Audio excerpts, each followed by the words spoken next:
विधानसभा अध्यक्ष। नई सरकार का शीतकालीन सत्र दूसरे दिन राज्यपाल के अभिभाषण के बाद स्थगित। सुखविंदर सिंह सुक्खू को सौंपी गई हिमाचल कांग्रेस की कमान, बने कार्यकारी अध्यक्ष। हमीरपुर में समर्थकों ने मनाया जश्न।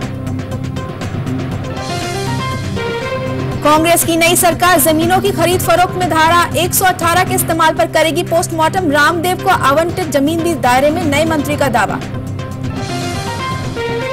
पंजाब हिमाचल सीमा पर मजारी गांव में अवैध शराब के बड़े पैमाने पर हो रहे कारोबार का भंडाफोड़। पुलिस ने कई भट्टियां की नष्ट, एक गिरफ्तार।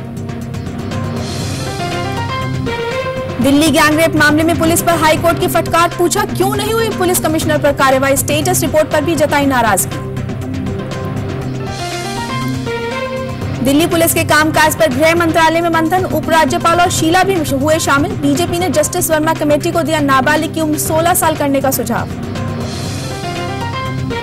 21 जनवरी से महंगा होगा रेल सफर, तो डीजल पर पेट्रोलियम मंत्रालय का हर महीने 1-1 रुपया बढ़ाने का प्रस्ताव।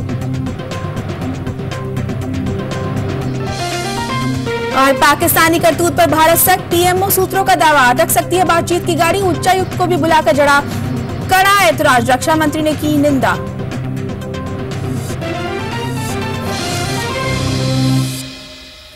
जी पंजाबी की विशेष बुलेटिन हिमाचल न्यूज में आपका स्वागत है। मैं हूं श्वेता शांडिल्या। आज नई सरकार के पहले सत्र का दूसरा दिन रहा। हिमाचल प्रदेश की नई सरकार के पहले विधानसभा सत्र के दूसरे दिन आज स्पीकर का चुनाव हुआ। पालमपुर से विधायक ब्रज बिहारी लाल बुटेल को निर्विरोध विधानसभा का स्पीकर चुना गया। कांग्रेस की ओर से कल ही बुटेल को विधानसभा स्पीकर के लिए उम्मीदवार तय किया गया था। बुटेल के नाम का प्रस्ताव मुख्यमंत्री वीरभद्र सिंह ने किया, जिसे सुजान सिंह पठानिया और सुधीर शर्मा ने समर्थन दिया। वहीं नेता प्रतिपक्ष प्रेम कुमार धूमल और बीजेपी के प्रदेशाध्यक्ष सतपाल सत्ती ने इसको समर्थन दिया।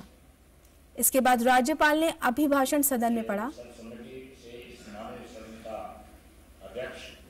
जिसके बाद विधानसभा को आज के लिए स्थगित कर दिया गया था। आपको बता दें कि कल सत्र के पहले दिन नव निर्वाचित विधायकों को शपथ दिलाई गई थी।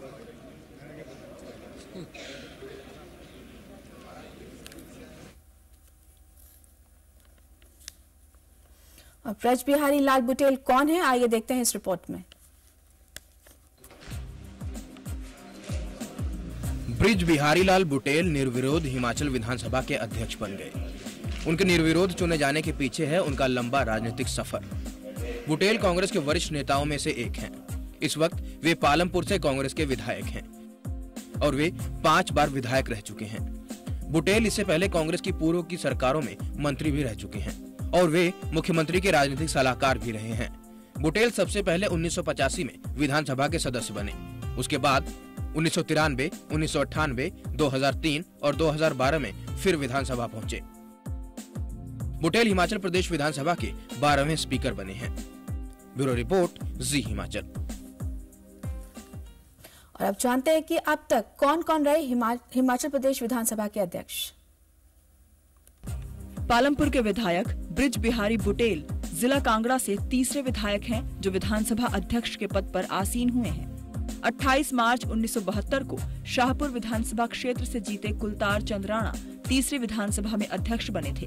30 जून 1977 को पालमपुर से जीते चौधरी सरवण कुमार को ये पद सौंपा गया था। अब 12वीं विधानसभा में पालमपुर से ब्रज बिहारी लाल बुटेल को ये पद नसीब हुआ है। ये संयोग ही है कि तीनों लॉ ग्रेजुएट हैं। विधानसभा में सबसे अधिक 3 बार ठाकुर सेन नेगी इस पद पर विराजमान रहे। पहली और दूसरी विधानसभा के गठन पर बनीखेत से विधायक देसराज महाजन 1963 और 1967 में विधानसभा अध्यक्ष चुने गए। अभी तक विधानसभा अध्यक्ष पद पर आसीन होने वालों में विद्या स्टोक्स, राधा रमन शास्त्री, कौल सिंह ठाकुर, गंगू राम मुसाफिर, तुलसी राम, गुलाब सिंह ठाकुर शामिल हैं। ब्यूरो रिपोर्ट, जी हिमाचल। पालमपुर के विधायक ब्रज बिहारी लाल बुटेल के निर्विरोध स्पीकर बनने के बाद उनसे खास बातचीत की हमारे संवाददाता संजीव शर्मा ने। 12वीं विधानसभा के नवनिर्वाचित स्पीकर ब्रज बिहारी लाल बुटेल जिस वक्त हमारे साथ हैं, उनसे बातचीत करते हैं। बुटेल जी, बहुत बहुत बधाई हो आपकी। और एक लंबी सियासी प्रक्रिया से आप गुजरे हैं, आप मंत्री रहे, आप मुख्यमंत्री के राजनीतिक सलाहकार रहे, लेकिन इतनी बड़ी कुर्सी को आप किस तरह से देखते हैं? कितनी बड़ी उपलब्धि आपके लिए? मुझे बड़ी खुशी के साथ कहना पड़ता है कि मुझे सभी मेरे जो पालमपुर के लोग हैं, कांगड़ा के लोग हैं, जानने वाले लोग हैं, उन्होंने मुझे विधायक बनाकर भेजा और भारी मतों से जिताया। मैं इनका पहले धन्यवाद करता हूं। और उसके बाद मैं श्रीमती सोनिया गांधी, जो कि हमारी यूपीए की अध्यक्षा है और कांग्रेस की प्रेसिडेंट है ऑल इंडिया की, और श्री वीरभद्र सिंह जी, श्री कौल सिंह जी, श्रीमती विद्या स्टोक जी और सभी जो हमारे नेतागण हैं, उनका भी मैं धन्यवाद करना चाहता हूं कि उन्होंने मुझे इस पद पर आसीन करने के लिए भरसक प्रयास किया। और मैं विपक्ष के नेता श्री प्रेम कुमार धूमल जी का भी धन्यवाद करता हूं, जिन्होंने मेरा नाम स्पॉन्सर करके मुझे निर्विरोध चुनवाया।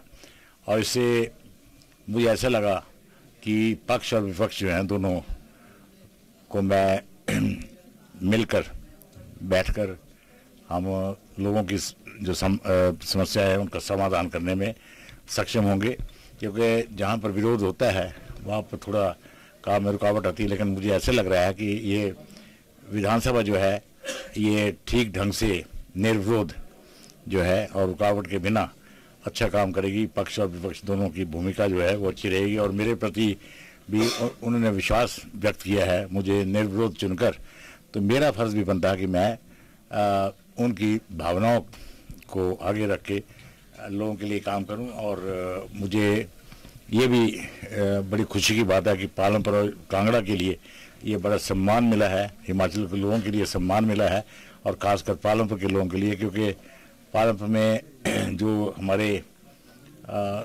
स्पीकर पद के लिए लोगों की इच्छा थी कि मैं स्पीकर बनूं या किसी पद पे आऊं, तो उनकी इच्छा पूरी हुई है। आज सभी लोग पालमपुर के उमड़ के आए हैं यहाँ पर, और इसलिए आए हैं कि इन्होंने मुझे भरसक प्रयत्नों से मुझे कामयाब बनाया है। बुटेल जी, ये तो तय हो गया कि सब आपको जो है सम्मान की नज़र से देखते हैं। जिस तरह से दो बड़े नेताओं ने दोनों ओर से आके जो है आपको पद तक ले गए, कोई विरोध नहीं हुआ, आपका क्या फिर भी संदेश रहेगा लेजिस्लेटर्स को? मैं अपने साथी विधायकों को यही कहना चाहता हूँ कि वो अपने इलाके के जितने भी समस्याएं हैं उसको अपने दिल से इस असेंबली में, इस विधानसभा में रखें और उसका समाधान जो है उसको करें। अगर वो अपनी समस्याओं, जो अपने इलाके की समस्याएं हैं, उनका समाधान ठीक ढंग से रखेंगे, उसका समाधान जो है विधानसभा में हो सकता है, तो उनको ज़्यादा फायदा पहुंच सकता है, लोगों को ज़्यादा फायदा पहुंच सकता है। हमसे बातचीत करने के लिए थैंक यू वेरी मच। तो स्पीकर साहब ने स्पष्ट किया, और जैसा कि हाउस में भी आपने देखा कि सब उनके साथ हैं, तो उन्होंने भी कह दिया है कि मैं भी सबका हूँ। संजीव शर्मा, जी हिमाचल, धर्मशाला।